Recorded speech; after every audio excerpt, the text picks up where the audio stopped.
Olá, eu sou Thaís Dávila e está começando a Granja na TV, sua conexão diária com o agronegócio. A China vai voltar a comprar carne de frango do Brasil. As exportações para o país asiático foram suspensas pelo governo brasileiro desde a comunicação de um caso da doença de Newcastle em Anta Gorda, no Rio Grande do Sul, há 26 dias. O anúncio da retomada foi feito na tarde desta quarta-feira pelo Ministério da Agricultura. Os embarques do estado, entretanto, permanecem suspensos para a China. A Associação Gaúcha de Avicultura pede que o governo brasileiro continue buscando a reabertura dos mercados também para o Rio Grande do Sul. O presidente executivo da entidade, José Eduardo dos Santos, pede que tanto o governo federal quanto o estadual mantenham posição firme com os principais mercados que ainda mantêm o embargo, justamente por conta do histórico de excelência, de qualidade e sanidade do produto gaúcho. Conforme o levantamento da BPA, a China é o principal destino das exportações de carne de frango do Brasil.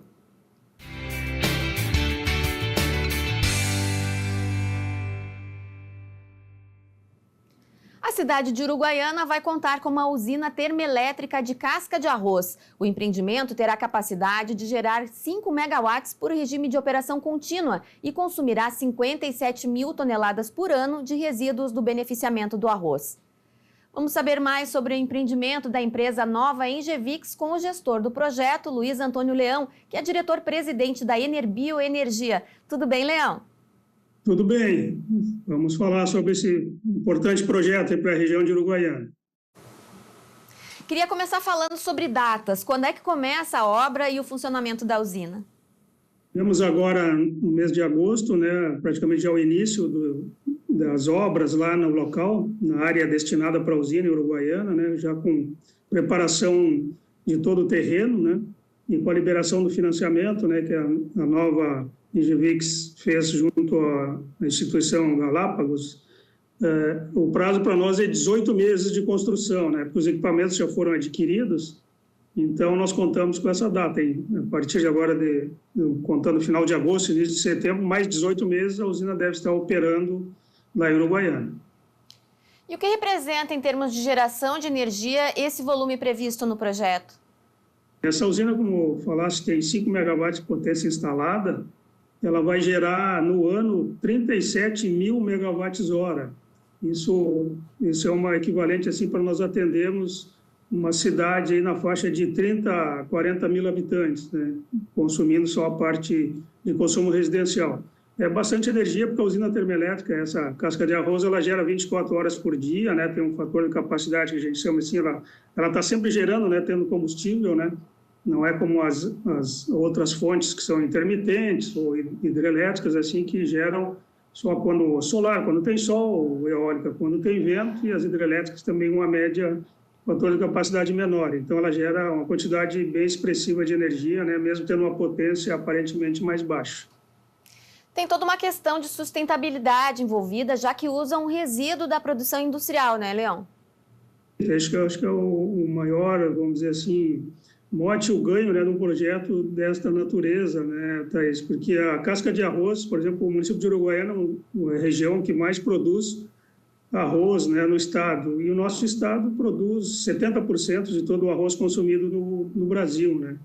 Então, e cada tonelada, cada quilo de arroz produzido, 22% se transforma em casca, E a casca tem um potencial enorme, assim, porque ele tem um poder calorífico, uma capacidade, de gerar energia muito boa, Então, ela é um bom combustível, ela tem uma baixa umidade e ela é um resíduo, Porque hoje, assim, tem empresas, por exemplo, no outro projeto que nós fizemos na região central do estado, lá em São Cepé, que algumas beneficiadores de arroz paravam de produzir arroz no inverno, principalmente julho e agosto, por não ter onde botar a casca de arroz. Está acontecendo também lá em Uruguaiana, algumas empresas não estavam ampliando sua capacidade porque não tem onde botar a casca, porque a casca ela ocupa um grande volume e ela demora muito tempo para se degradar assim, na natureza, mais de 5 anos.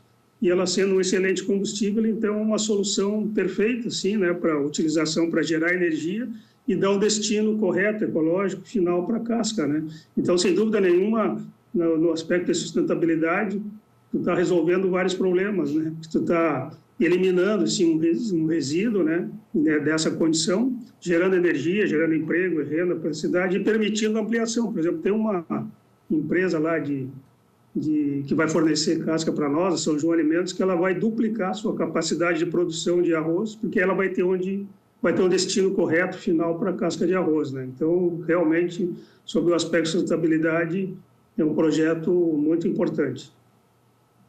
A casca de arroz chega a ser um limitante para a ampliação, então, de agroindústrias começarem a aumentar a sua produção, Leão? Exatamente, por não ter onde fazer um destino correto, final, assim, adequado, né? Porque onde se colocaria, né? Colocam, às vezes, no campo, na natureza, assim, mas quando tem vento, e a casca também, às vezes, ela entra em combustão espontânea, começa a queimar, dependendo da temperatura, sozinha, né? Sem processo nenhum. Então, as empresas têm limitações para colocar, né, fazer um destino final correto, né, porque não pode simplesmente estar descartando na natureza, porque ela pode ir para rios, para lagos, né, e fazer uma poluição. E como ela demora muito tempo para se degradar, é um problema, né, muito grande. Então, realmente, é uma solução ideal, assim, né, porque nós vamos, e ela é ao mesmo tempo um bom combustível, né, então vamos gerar energia, dar um destino final correto e ecológico adequado para a casca, né? E as empresas podem produzir o ano inteiro o arroz, né? E também ampliar quem tem condições de ampliar sua planta industrial, certamente faz isso como a empresa lá São João Alimentos já está fazendo. E esse resíduo que sobra da queima, é possível aproveitar a cinza que sobra da queima, por exemplo? Sim, também em torno de 20%, né, do que é queimado se transforma em cinza, né, mas é uma cinza que tem várias características assim bastante positivas. Por exemplo, como ela não é um combustível assim que tem os gases, né, do efeito estufa, né, não é combustível fóssil, ela tem muito material particulado, só que a gente capta, né? E a cinza ela tem várias propriedades, até a questão, ela tem potássio, né? Uma parte pode ser usada até como adubo, né? Misturando na própria terra que vai ser plantada de novo. Mas ela também tem características assim para produtos da construção civil, né? Tu pode usar para a produção de argamassa e outros produtos. E também para a produção de sílica, né? Ela tem um alto teor de sílica também, né? Então, só que aí tu precisa de um outro processo, né, para produzir a sílica.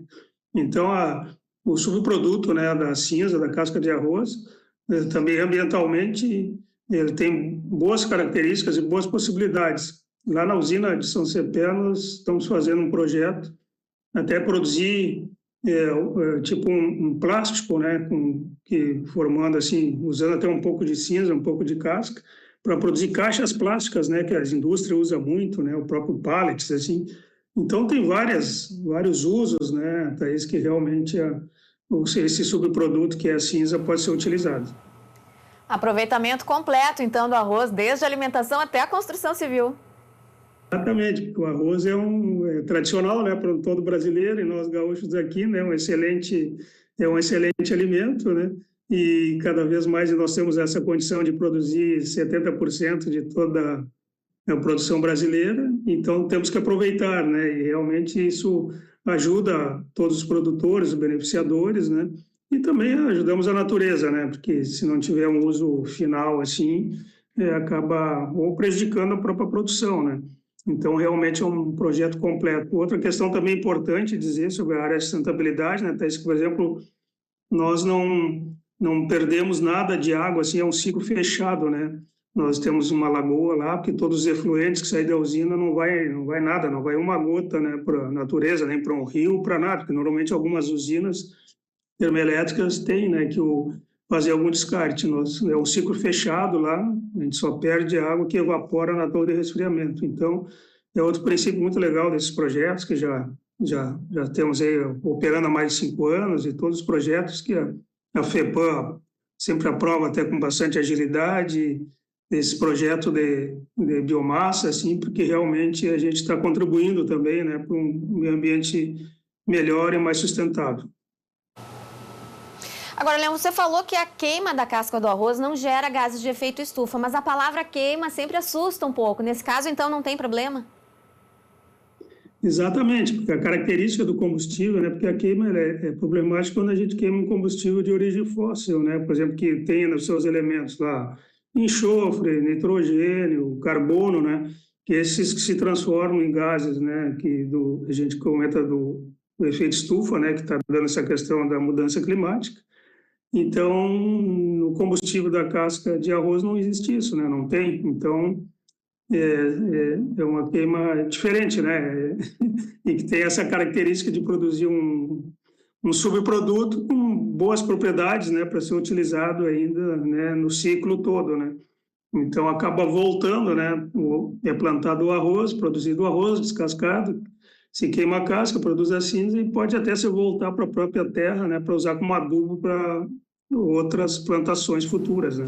Bom, são 70 milhões de reais investidos para a construção da usina e uma previsão da geração de 140 postos de trabalho. Depois de construída, quantos empregos vão ficar, Leão? A gente fica de 25 a 30, né, diretos ali na usina, né, mas a gente gera empregos indiretos também bastante grandes. Tem o transporte da casca de arroz, né, toda a manutenção, toda a questão dos projetos ambientais, toda a parte de fornecimento, né, lá de limpeza, de segurança, né, então para o município é bem significativo, né, mas assim, para a usina, para operação e manutenção, é de 25 a 30 empregos diretos, né, porque a usina funciona 24 horas por dia, né, e por toda a vida útil e período de operação da usina. Então, isso representa bastante para o município do Porte de Uruguaiana. Obrigada, Luiz, pela tua participação e sucesso aí no empreendimento. Muito obrigado, estamos à disposição. Um abraço. A Granja na TV faz um rápido intervalo e a gente volta em seguidinha.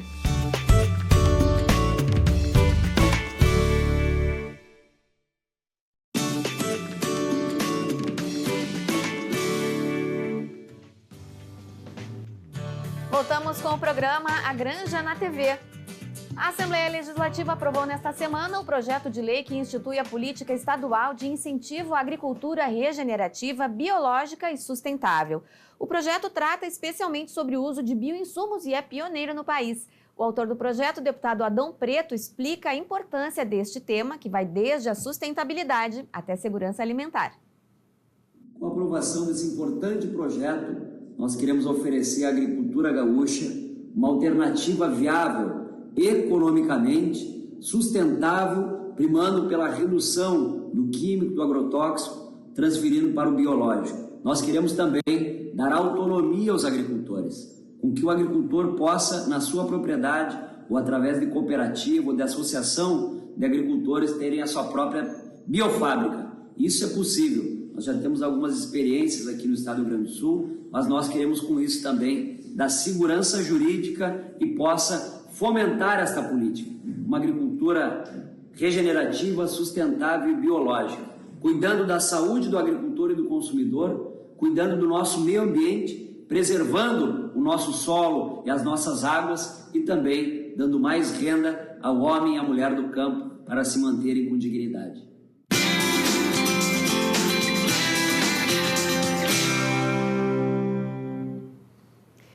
Hoje, no Direito no Campo, o advogado Francisco Torma, especializado em assuntos do agronegócio, vai analisar as últimas medidas para prorrogar ou quitar as dívidas dos produtores depois das enchentes no Rio Grande do Sul. Semana movimentada, hein, Torma? Tudo bem por aí?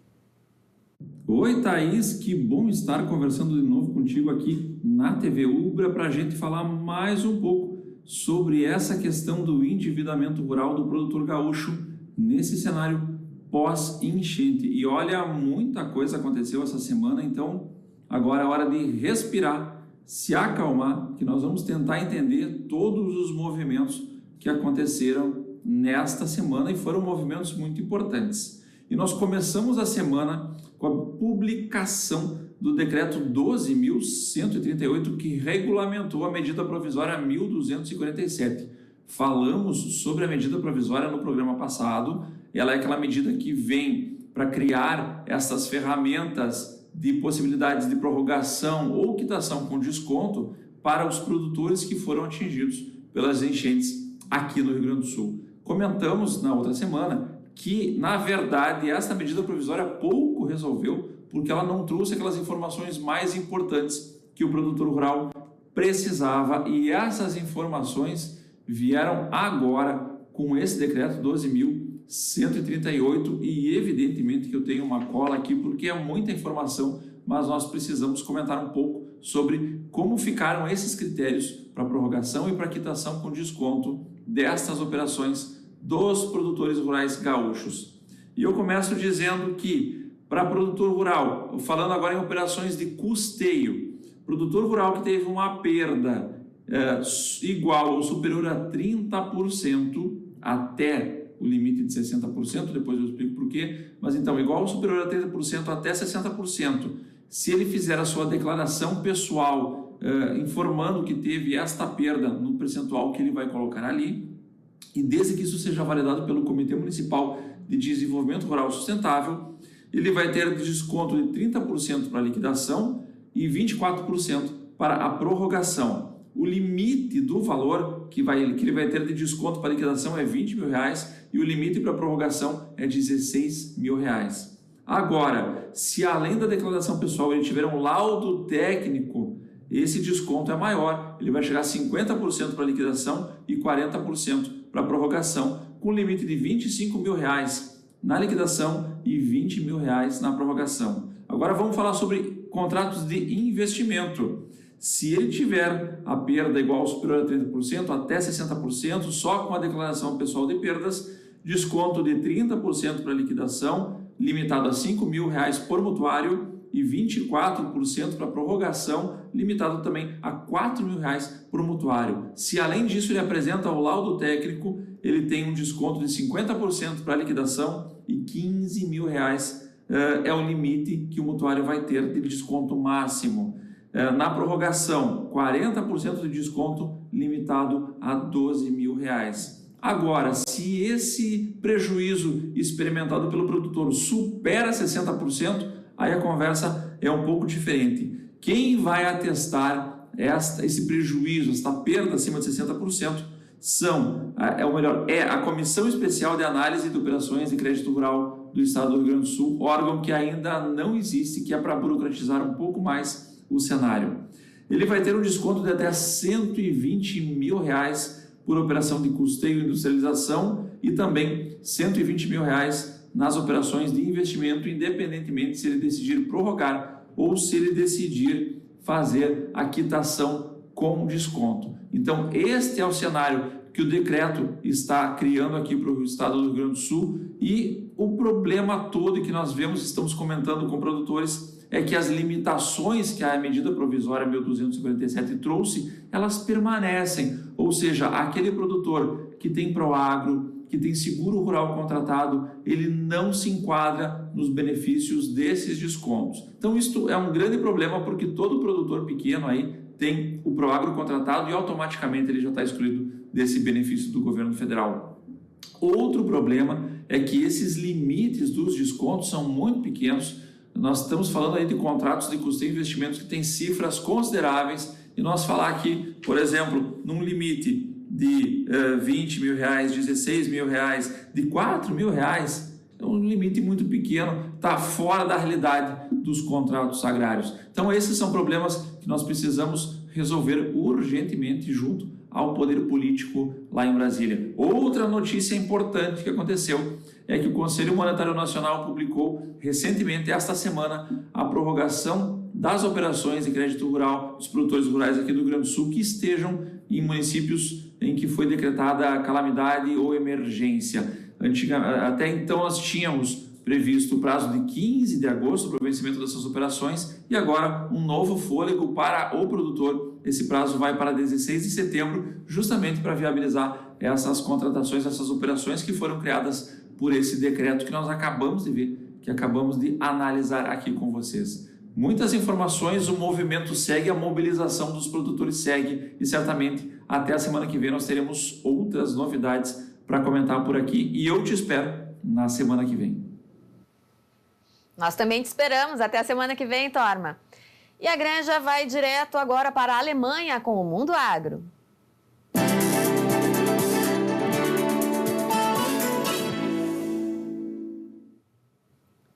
Bom, A gente falou aqui na semana passada um pouco, demos uma pincelada aí sobre sucessão rural. Com os jovens muitas vezes indo para as cidades, a sucessão no campo acaba sendo um problema. E na Europa não é diferente. O fenômeno de envelhecimento da população é mais antigo ainda do que aqui no Brasil. Vamos entender como eles lidam com essa questão e de passagem de bastão com o nosso colega, nosso correspondente internacional, Leandro Mariani Mitman. Tudo bem, Leandro? Tudo bem, eu vou bem. O que não vai bem realmente aqui é esse assunto aí que você mencionou da sucessão familiar no campo.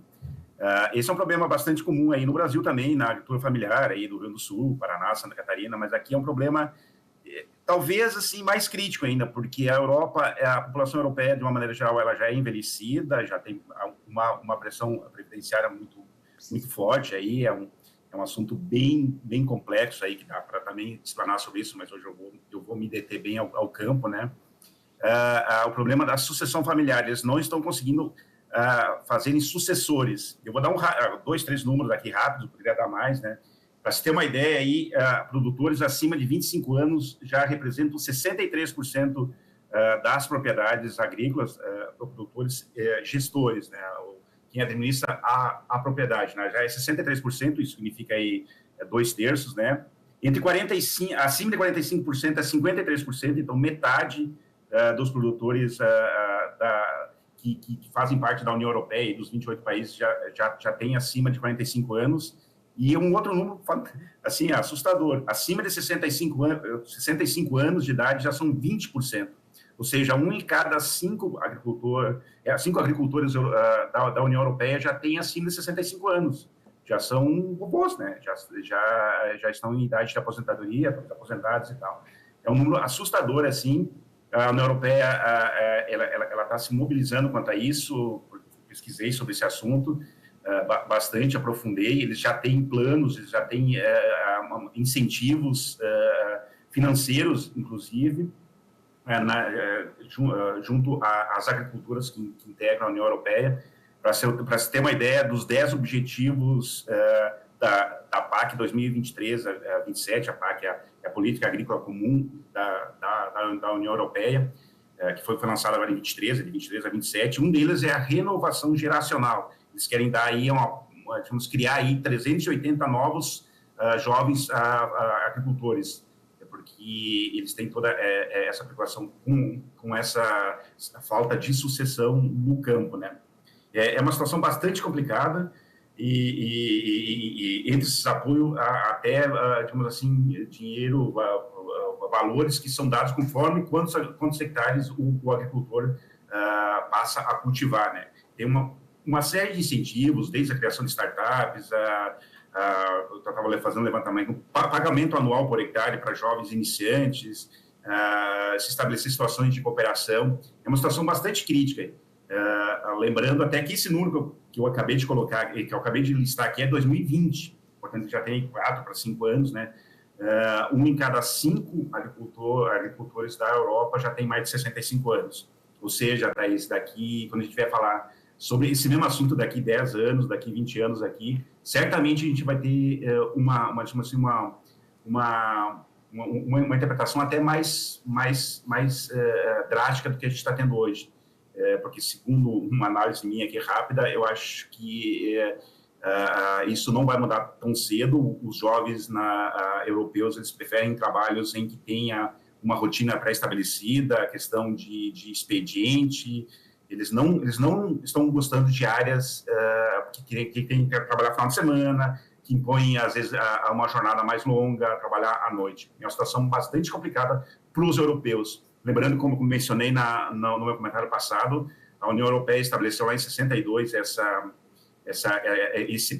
PAC, esse PAC, que é o Plano Agrícola Comum, que é para gerar alimentos para os europeus, né? Eles têm toda essa preocupação, visto o histórico de guerras e tal. É uma situação bastante complicada. Mas que bom ter esse paralelo, né, Leandro? Porque a gente percebe que aqui, por exemplo, no Brasil, especialmente no Rio Grande do Sul, já há mais tempo essa mobilização, essa movimentação sobre sucessão rural, e os jovens estão um pouco mais ficando hoje, com a própria questão da tecnologia e outros métodos de produção que estão trazendo um pouco mais de qualidade de vida para o produtor. Aí na Europa ainda tem um caminho para trilhar. E na Alemanha, especialmente, como é que está a situação? O que tu estás vendo por aí? Duas questões. Uma é que, ao contrário do Brasil, que tem, digamos assim, um crescimento populacional, a geração de jovens em todas as áreas, a Alemanha está envelhecendo. A Europa está envelhecendo de uma maneira geral, né? Quando comecei a falar, é uma situação um pouco diferente, para pior aqui. No Brasil, esses jovens aí estão sendo gerados mais jovens, vamos dizer assim, para sucederem seus pais. E as tecnologias, como você bem mencionou, as tecnologias estão facilitando um pouco mais o trabalho no campo. A gente sabe aí que o Pronaf, por exemplo, todos os anos aumenta os valores. Mas te respondendo a segunda questão, que é sobre a Alemanha aqui, onde eu estou, né? Curiosamente, umas semanas atrás, a Deutsche Welle, aqui, um conglomerado de mídia muito alto aqui, muito grande, muito diverso, uma agência e tal, fez uma reportagem justamente sobre esse assunto que eu estou abordando. Até o título da reportagem é "Porque os jovens alemães não querem mais ser agricultores". E eles embasam isso numa senhora de 65 anos, 2 filhos, que saíram do campo. Ela trabalha na área da saúde, mas mantém um sítio lá com cabras, com cavalos, enfim, com produção de maçã, e ela é baseada nisso. Ela não vai ter sucessor, e ela lembra de vizinhos que tentaram colocar sucessores e eles saíram bem antes de assumirem de vez a propriedade. Me chamou bastante atenção, porque esse problema da falta de mão de obra na Alemanha ela é talvez mais crítica do que até os outros países que integram a União Europeia. E me chamou muita atenção essa questão da Alemanha. Deu até uma certa pena. Essa senhora disse que ela ia promover visitas guiadas de colégios à propriedade para ver se os alemãezinhos passassem a gostar do campo. Ia promover um festival lá na fazenda dela. E me chamou uma atenção uma situação bastante importante, que tem uma relação com algumas coisas que acontecem aí na agricultura brasileira, assim. Essa reportagem entrevista um consultor e ele diz e ele lista as razões aí do produtor, dos jovens não quererem ficar no campo. Uma delas, ele diz o seguinte: essa pressão ambiental, da legislação ambiental, que inclusive levou os agricultores europeus para tomarem essas capitais aqui, Berlim, Paris e outras cidades da Europa agora em fevereiro. Isso algumas pressões da legislação ambiental. E ele encerra dizendo assim: uma das razões que leva o jovem a fugir do campo. As leis ambientais, as leis feitas por políticos que acham, as leis são feitas por políticos que acham que a agricultura é ruim porque poluiria o meio ambiente. Eu achei bem interessante, tem muito a ver com o que o produtor brasileiro sofre em algumas situações. Ou seja, a falta de jovens, a questão do jovem não querer trabalhar no campo por tudo que eu acabei de listar, e existe uma situação que eu acabei de mencionar aqui. Ele, às vezes, ele é tido como um poluidor do meio ambiente. Ou seja, espanta de vez os jovens europeus, né, Thaís? É muito legal ter essa parceria com o Leandro aqui, toda terça e quinta, trazendo essas informações e esse paralelo, porque a gente não consegue deixar de te ouvir e imaginar e saber da realidade que tem aqui no Brasil. Obrigada por hoje, Leandro. Até a semana que vem. Até mais. Tchau. A Granja na TV fica por aqui. A gente volta amanhã com muito mais. Até lá.